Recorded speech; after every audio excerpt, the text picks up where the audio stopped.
পৰ্বতজোৰাত বন বিভাগৰ অভিযানত বুজন পৰিমাণৰ শাল কাঠৰ কুঁডা জব্দ। প্ৰতিদিন টাইমৰ বাতৰি সম্প্ৰচাৰৰ পাছতেই তৎপৰ ৰূপসী বনাঞ্চলিক কাৰ্যালয়ৰ বনকৰ্মী। শেহতীয়াকৈ পৰ্বতজোৰাত বন ধ্বংসৰ বাতৰি প্ৰতিদিন টাইমত ধাৰাবাহিকভাৱে সম্প্ৰচাৰ হোৱাৰ পিছতেই তৎপৰ হৈছে বন বিভাগ।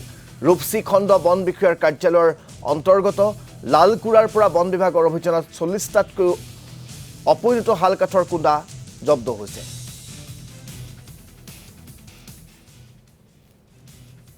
চ'ৰ্চৰ পৰা খবৰ আহিছে যে আপোনালোকৰ এই ৰিজাৰ্ভ ফৰেষ্টত কিছুমান এই ২ নম্বৰ গছ কটীয়াবিলাকে গছ কাটি পেলাই এটা ঠাইত জমা কৰি থোৱা আছে বুলি খবৰ দিছে।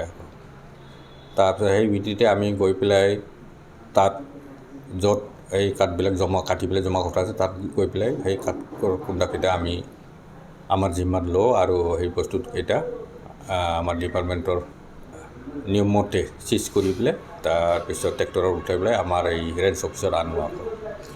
অনুমানে ইয়াত ৪০টামান কুঁডা আছে। এইটো ছাল পল বুলি কয়, এইটো কুমলীয়া ছাল গছ। বৰ্তমান এইটোকে এই ২ নম্বৰ এইবিলাক কাটি আছে ভালকৈ। তাৰপিছত যিখিনি পাৰোঁ আমাৰ বিভাগৰ তৰফৰ পৰা যিমান পাৰোঁ আমিও প্ৰত্যেক